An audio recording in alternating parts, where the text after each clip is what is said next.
میرا نام ماریا ہے۔ میں بہت ہی زیادہ خوبصورت لڑکی تھی۔ میری خوبصورتی دیکھ کر ہی میری ساس مجھے بیاہ کر لے گئی تھی۔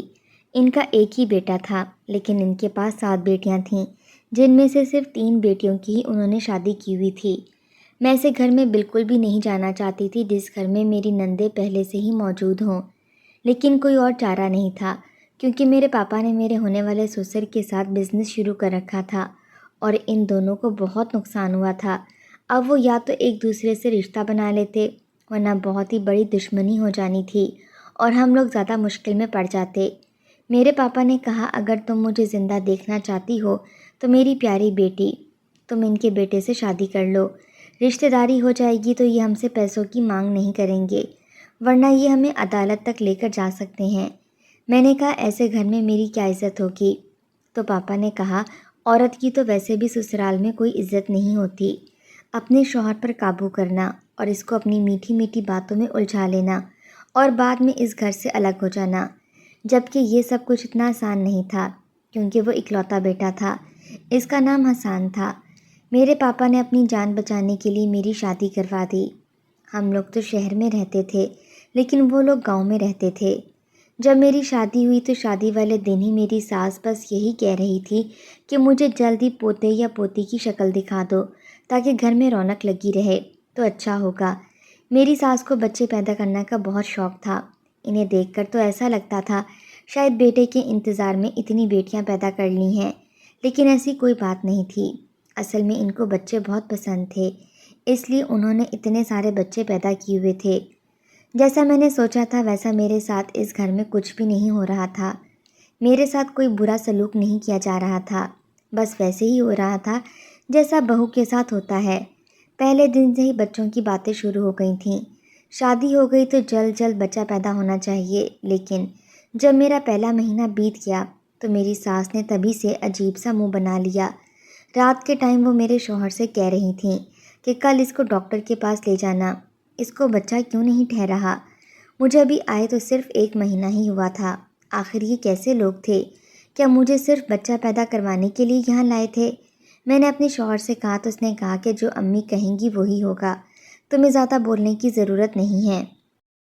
میں بہت زیادہ پریشان رہتی تھی۔ میری شادی کو اب 7 مہینے بیت گئے تھے، لیکن ابھی تک مجھے بچہ نہیں ٹھہرا تھا۔ ان 7 مہینوں میں میری ساس نے اتنا شور مچا دیا، ایسے لگتا تھا 7 مہینے نہیں بلکہ 7 سال ہو گئے ہوں۔ جب مجھے ڈاکٹر کے پاس لے گئیں تو ڈاکٹر صاحبہ نے کہا کہ 1 سال تک اگر حمل نہ ٹھہرا تب جا کر ہم اس مسئلے کا حل نکالیں گے۔ ابھی تو کچھ مہینے ہوئے ہیں، یہ تو کوئی پریشانی والی بات نہیں ہے۔ میری ساس نے کہا، یہ ماں بن سکتی ہے یا نہیں، آپ مجھے پتہ کر کے بتائیں۔ ڈاکٹر صاحبہ نے مجھے اچھی طرح سے جانچ کر دیکھا اور اس نے کہا کہ ہاں یہ ماں بن سکتی ہیں، آپ پریشان نہ ہوں۔ جبکہ اس نے میرا چیک اپ بھی نہیں کیا تھا، بس مجھے ایک سائٹ میں لے گئی اور اس نے مجھے کہا تھا کہ تمہاری ساس تو بہت ہی زیادہ فالتو عورت لگتی ہے، ان کو یہی کہہ دیتی ہوں کہ سب کچھ ٹھیک ٹھاک ہے۔ میں نے پوچھا کہ سب کچھ ٹھیک نہیں ہے کیا؟ انہوں نے کہا تھوڑا سا مسئلہ ہے، لیکن ٹائم کے ساتھ سب کچھ ٹھیک ٹھاک ہو جائے گا۔ اگر ان کو بتا دیا تو تمہارا گھر تباہ و برباد ہو جائے گا۔ میں نے کہا بہت اچھی ڈاکٹر ہیں۔ اس نے کہا میں ایسے کیسز روز دیکھتی ہوں، اس لیے مجھے پتہ ہے کہ کس ٹائم کیا بولنا ہے۔ ڈاکٹر بہت ہی اچھی تھی۔ میں نے کہا اگر مجھے ان مہینوں میں حمل نہیں ٹھہرا تو میں آپ کے پاس ہی آؤں گی۔ اس نے کہا ٹھیک ہے، میں اسی ہسپتال میں ملوں گی اور 24 گھنٹے میرا ہسپتال کھلا رہتا ہے۔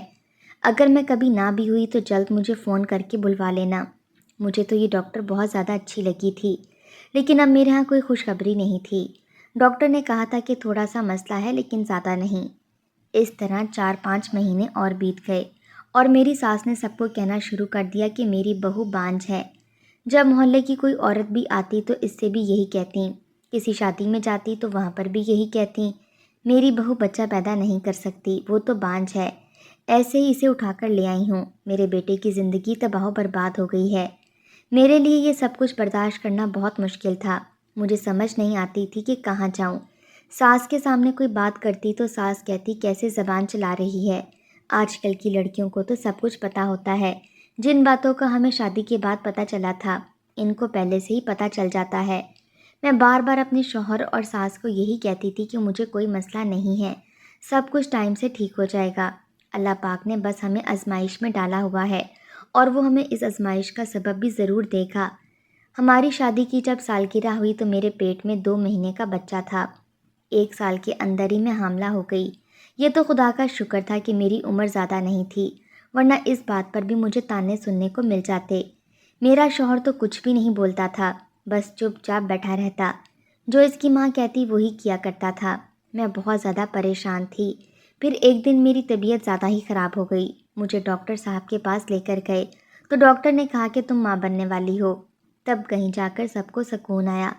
میری ساس کو تب خوش ہونا چاہیے تھا، لیکن ان کے چہرے پر پریشانی تھی، کیونکہ وہ پورے خاندان میں مجھے بانجھ مشہور کر چکی تھیں، اور اب سارے خاندان والے کہتے کہ آپ تو کہتی تھیں کہ آپ کی بہو کوئی بچہ پیدا نہیں کر سکتی، تو پھر یہ کیسے ہو گیا؟ میں بھی چپ ہو گئی۔ آخر کار خدا نے میری سن لی۔ اب مجھے کچھ بولنا نہیں چاہیے تھا۔ میرے ساتھ تو خدا نے انصاف کر دیا تھا۔ میں ماں بننے والی تھی۔ جتنا میری ساس کو پوتا پوتی دیکھنے کا شوق تھا، مجھے لگا اتنا ہی میرا خیال بھی کیا جائے گا، لیکن میرا خیال نہیں کیا گیا۔ میرے لیے کاموں کے ڈھیر رکھے گئے تھے۔ میرے لیے کوئی اچھی چیز نہ لائی جاتی تھی۔ شوہر کو کچھ کہتی تو کہتا کہ امی سے پوچھ کے لاؤں گا۔ جب امی سے بات کرتا تو وہ کہتی کوئی ضرورت نہیں ہے، ہم نے کون سا پھل فروٹ کھائے تھے، پھر بھی 8 بچے پیدا کر دیے ہیں۔ میرے سارے کے سارے بچے ٹھیک ٹھاک ہیں، کوئی مسئلہ بھی نہیں ہے۔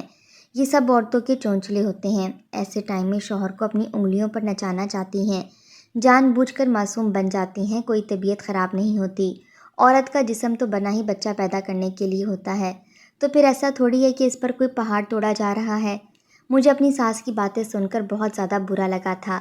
اس حالت میں ہر 2 منٹ بعد میری طبیعت خراب ہو جاتی تھی، کیونکہ میرا پہلا بچہ تھا۔ جب بھی اپنے شوہر سے کچھ کہتی تو میرا شوہر کہتا تھا میری ماں کے ساتھ تو ایسا نہیں ہوا، میرے ساتھ ایسا کیوں ہو رہا ہے؟ لیکن ایک دن جب میری نند آئی، وہ بھی ماں بننے والی تھی، اس نے کہا امی پیٹ میں درد ہو رہا ہے، تو میری ساس نے جلدی سے کہا کہ ہاں ہاں ایسے ٹائم میں درد ہوتا ہے، تم پھل کھایا کرو۔ میں حیران و پریشان رہ گئی۔ اس کی دفعہ ان کو ساری باتیں یاد تھیں۔ اس حالت میں درد بھی ہوتا ہے، آرام بھی کرنا ہوتا ہے، پھل بھی کھانے ہوتے ہیں، دودھ بھی پینا ہوتا ہے، جبکہ اگر میں ایسی ویسی کوئی بات کرتی تو وہ کہتی نہیں نہیں کچھ نہیں ہوتا، تمہاری صحت تو اچھی ہے۔ میں ان کو اپنی بیماری بتاتی تو کہتی تم دبلی پتلی ہو، اچھی بھلی ہو، تمہارا آرام سے بچہ پیدا ہو جائے گا۔ میرا پیٹ بھی زیادہ نکلا ہوا تھا، بہت ہی زیادہ پیٹ نکلا ہوا تھا۔ اتنا تو میں نے کسی کا بھی پیٹ نکلا ہوا نہیں دیکھا تھا، لیکن میری ساس کہتی تھی یہ پہلا بچہ ہے، پیٹ تو نکلنا ہی ہے، کیونکہ انسان کی چمڑی تھوڑی موٹی ہوتی ہے۔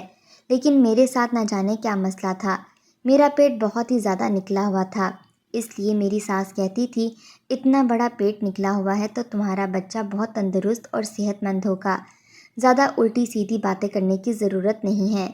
ایک دفعہ میری امی کی کال آئی تو میں نے ان کو بتا دیا۔ امی نے کہا اتنا درد تھوڑی نہ ہوتا ہے، جاؤ ڈاکٹر کے پاس۔ اب ان کو کیا کہتی کہ مجھے ڈاکٹر کے پاس لے کر نہیں جا رہے، وہ لوگ مجھے یہاں چھوڑ کر بھول گئے تھے، کیونکہ وہ لوگ ان کے قرض دار تھے، اس لیے یہاں پر بھی نہیں آتے تھے، اگر آتے تو کوئی بات کر دیتے تھے، اس لیے انہوں نے یہاں آنا ہی چھوڑ دیا تھا، صرف مجھے فون کر لیتے تھے۔ ان لوگوں کو بھی کچھ نہیں کہتی تھے کہ ہماری بیٹی کا خیال رکھیں، ایسا کچھ بھی نہیں تھا۔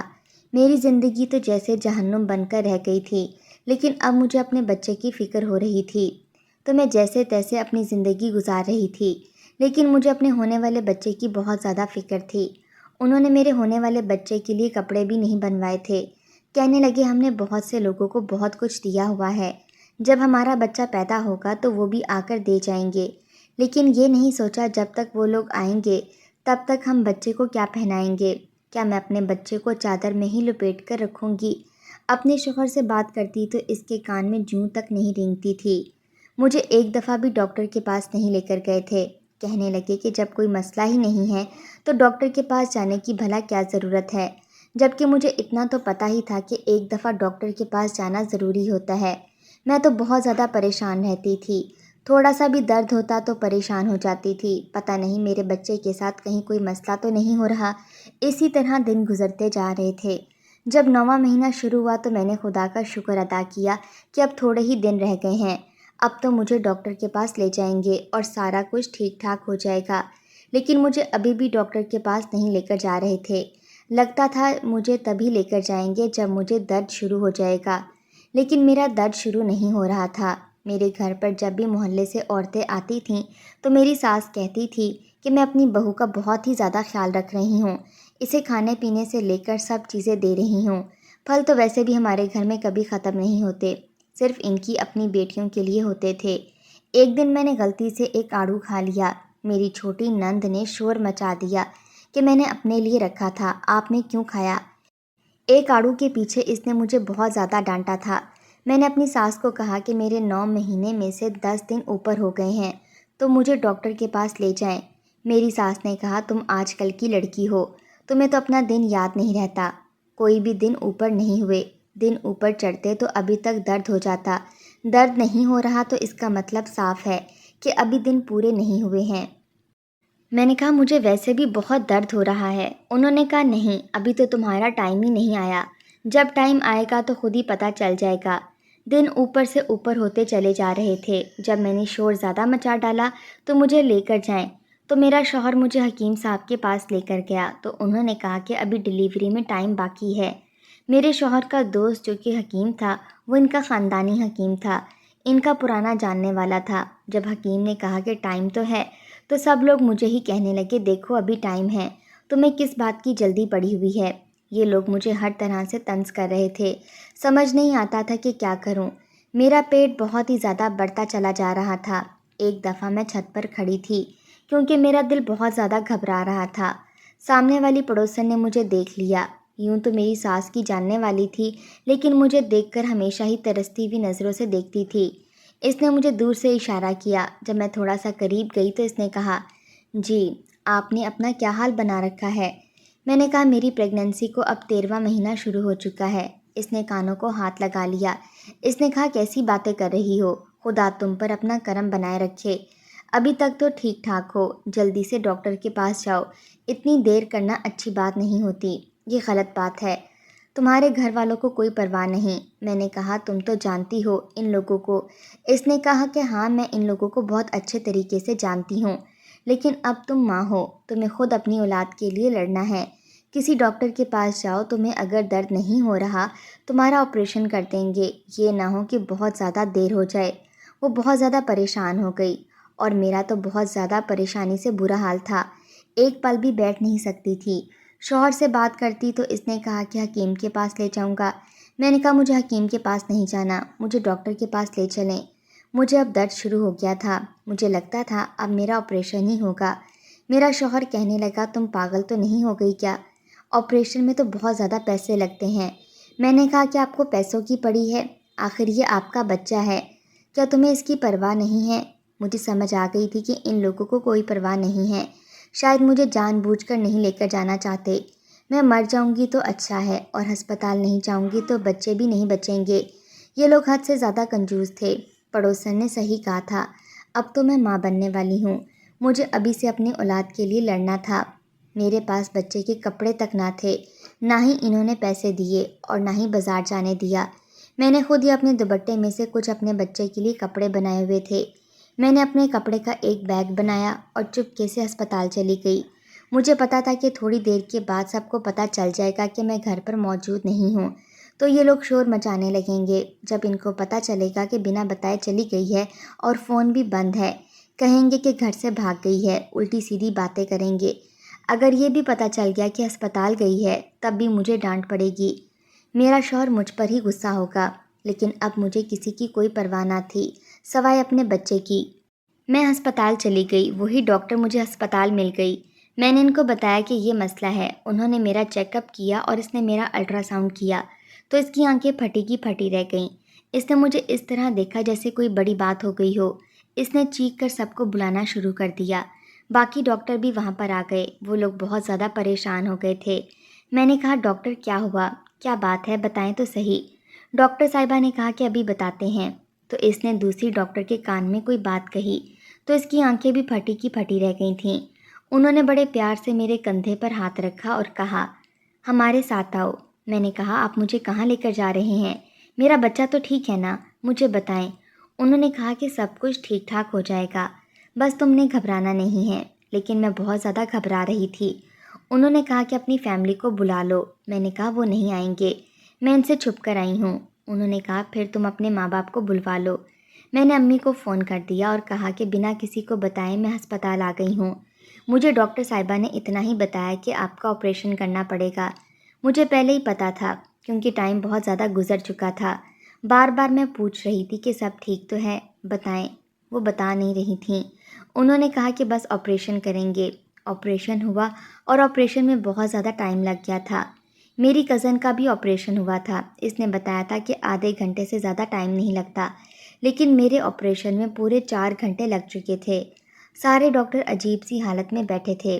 ویسے تو آپریشن ایک ڈاکٹر ہی کرتا ہے، لیکن یہاں پر 4-5 ڈاکٹر ایک دوسرے سے دھیرے دھیرے آواز میں باتیں کر رہے تھے اور میرا ضرورت سے زیادہ ہی خیال رکھ رہے تھے۔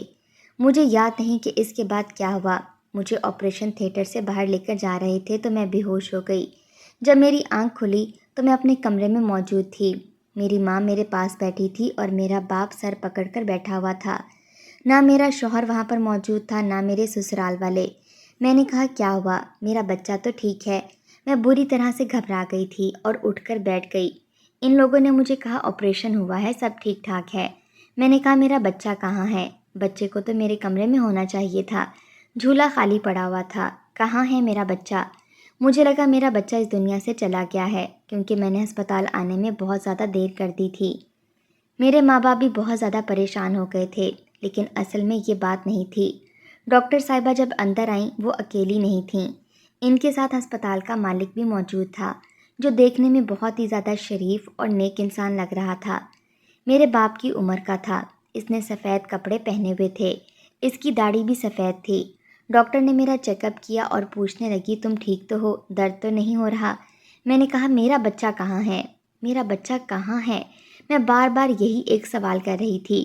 انہوں نے میرا تعارف اس بوڑھے شخص سے کروایا۔ انہوں نے کہا کہ ہمارا ہسپتال ان کی وجہ سے چلتا ہے۔ ہسپتال میں کچھ چیزیں بہت زیادہ مہنگی ہوتی ہیں، لیکن وہی غریبوں کے لیے مفت ہیں، کیونکہ ہسپتال کے مالک بہت اچھے اور نیک انسان ہیں۔ میرا دل بری طرح سے گھبرا رہا تھا۔ انہوں نے کہا آپ کی وجہ سے ہمارے ہسپتال میں ایک عجیب و غریب واقعہ ہوا ہے، جو آج سے پہلے نہیں ہوا۔ اس واقعے کو جاننے کے بعد ہمارا ہسپتال بہت زیادہ مشہور ہو جائے گا۔ تھوڑی دیر کے بعد ہی ہم میڈیا والوں کو بلائیں گے، شاید آپ کا انٹرویو بھی ہوگا، آپ کی اجازت ہو تو۔ اتنے میں میرا شوہر بھی وہاں پر آ گیا اور ساتھ میں میری ساس بھی آ گئی تھیں۔ انہوں نے کہا کہ اچھا تو تم یہاں پر ہو، ہم تمہیں کب سے ڈھونڈ رہے تھے۔ ماں باپ کو انہوں نے تانا مارنا شروع کر دیا کہ آپ کی بیٹی کو ہم طلاق دے دیں گے، جو عورت گھر سے بھاگ جائے ہم اسے واپس نہیں لاتے۔ اب پوری رات بیت چکی تھی، پتہ نہیں رات اس نے کہاں گزاری ہے۔ میرے شوہر کے منہ میں جو بات آ رہی تھی وہ بولے چلے جا رہا تھا۔ میرے باپ نے کہا دیکھ نہیں رہے ہو ہسپتال میں رات گزاری ہے، کس طرح کے عجیب و غریب آدمی ہوں۔ پھر میرے شوہر نے کہا میں آپ کی بیٹی کے ساتھ نہیں رہ سکتا، اس کو طلاق دے دوں گا۔ میں حیران و پریشان رہ گئی۔ پوری رات میں یہاں موت سے لڑ رہی تھی۔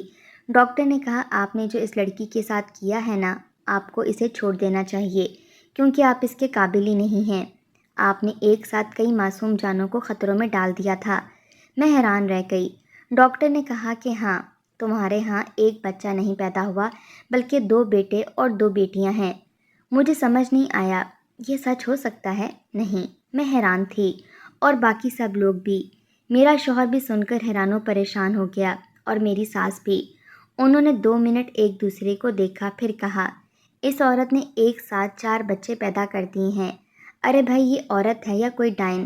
ہم کیسے ان بچوں کی پرورش کریں گے؟ ہم کہاں سے اتنا کچھ لائیں گے؟ ہمارے پاس تو پیسے بھی موجود نہیں۔ اس ہسپتال کے مالک نے کہا میں نے تمہارے بارے میں سب کچھ جان لیا تھا بیٹی، تم نے جس طرح دوپٹے کو کاٹ کاٹ کر کپڑے بنائے تھے، میں جانتا تھا کہ تمہارے ساتھ بہت کچھ برا ہو رہا ہے۔ مجھے پتا ہے کہ 4 بچوں کو ایک ساتھ پالنا بہت مشکل ہوتا ہے، اس لیے میں اعلان کرتا ہوں ان بچوں کا خرچہ اب میں خود اٹھاؤں گا، جب تک یہ بچے خود اپنے پیروں پر کھڑے ہو کر نوکری حاصل کرنے کے قابل نہیں ہو جاتے۔ ان کی صحت، پڑھائی لکھائی، کھانے پینے کا سب خرچہ میری ذمہ داری ہوگی۔ جب اس آدمی نے یہ سب کہا تو میرا شوہر اور ساس ایک دوسرے کو دیکھ کر پھر سے آنکھوں میں باتیں کرنے لگے اور میرے شوہر نے کہا کہ مجھے معاف کر دو، میں بہت زیادہ پریشان ہو گیا تھا۔ دیکھو بات بھی تو ایسی ہی ہے، چلو گھر چلو، خدا نے ہمیں پیارے بچے دیے ہیں۔ میرے شوہر نے یہ بات کہی تو میں نے اس کا ہاتھ پیچھے جھٹک دیا۔ میں نے کہا کوئی ضرورت نہیں ہے میرے پاس آنے کی، ابھی تو تم مجھے طلاق دینے لگے تھے، کیونکہ تمہیں لگتا تھا کہ میں نے رات کہیں اور گزاری ہے اور ان بچوں کا خرچہ نہیں اٹھانا چاہتے۔ اب جب تمہیں پتہ چلا کہ خرچہ کوئی اور اٹھانے والا ہے تو کوئی مسئلہ نہیں۔ میں نے اپنے ماں باپ کو کہا کہ مجھے اس آدمی کے ساتھ بالکل بھی نہیں رہنا۔ میں وہاں سے اپنے گھر چلی گئی تھی۔ میرے شوہر کو اپنی غلطی کا احساس ہو گیا تھا۔ وہ بار بار میرے گھر آتا تھا۔ میرے ماں باپ نے اس کے آگے ایک شرط رکھی تھی، اگر بیوی اور بچوں کو لے کر جانا چاہتے ہو تو تمہیں ایک الگ گھر میں رہنا ہوگا۔ میرے شوہر نے کہا کہ میں ایسا نہیں کر سکتا۔ میرے ماں باپ نے کہا پھر ہماری بیٹی کو چھوڑ دو، تمہارے لیے آسانی ہوگی اور تم اپنے ماں باپ کے پاس ہی رہو جس نے تمہاری بیوی اور بچوں کی جان خطرے میں ڈالی تھی، تمہارے کان بھرے اور ٹائم پر ہماری بیٹی کو ڈاکٹر کے پاس نہیں لے کر جانے دیا۔ یہ تو بچے مر جاتے اور ہماری بیٹی بھی مر جاتی۔ میرے شوہر کو اب احساس ہو گیا کہ اس کی ایک اپنی فیملی ہے اور یہ بچے اسی کے ہیں۔ اس نے اپنی ماں سے معافی مانگی اور کہا میں اپنی بیوی بچوں کے ساتھ رہوں گا۔ میرے بچوں کا خرچہ ہسپتال کا مالک اٹھا رہا تھا کیونکہ ہمارے لیے یہ سب ممکن نہیں تھا۔ اس نے میرے شوہر کو ایک اچھی نوکری دلوا دی تھی جس سے باقی کا خرچہ بھی بہت اچھے سے پورے ہو رہے تھے۔ میرا شوہر اپنے گھر والوں کے لیے خرچہ بھی بھیج دیا کرتا تھا، اپنی ماں کی بہنوں کے لیے کپڑے بھی لے کر بھیج دیتا، لیکن اب وہ میرے ساتھ ہی رہتا تھا۔ اب اسے اپنی غلطی کا احساس ہو گیا تھا اور واقعی وہ ایک اچھا شوہر بن کر میرے ساتھ بچوں کو پالنے میں مصروف ہو گیا تھا۔ میڈیا میں یہ خبر چل گئی کہ چھوٹے سے گاؤں میں ایک عورت نے 4 بچوں کو پیدا کیا ہے، جن میں سے 2 بیٹے تھے اور 2 بیٹیاں۔ ہسپتال کے ڈاکٹر صاحبان کا احسان ہے، انہوں نے اتنا مشکل کیس سنبھالا اور ماں سمیت سارے بچوں کی جان بچا لی تھی۔ میری ساس مجھ سے کیا چاہتی تھی میں آج تک یہ سمجھ نہیں پائی تھی۔ پہلے ان کو بچوں کی شدید خواہش تھی، لیکن بعد میں ان کو بچوں سے شدید نفرت ہو گئی تھی۔ شاید یہی سوچتی تھیں کہ اگر بچہ ہو جائے گا تو ان کا بیٹا ان کو بھول جائے گا۔ خدا اگر کسی کو دنیا میں بھیجتا ہے تو اس کے لیے انتظام بھی کر دیتا ہے، ورنہ بچوں کو پالنا ہمارے لیے بہت مشکل کام تھا، لیکن اس نیک دل انسان نے ساری ذمہ داری اپنے سر لے لی تھی۔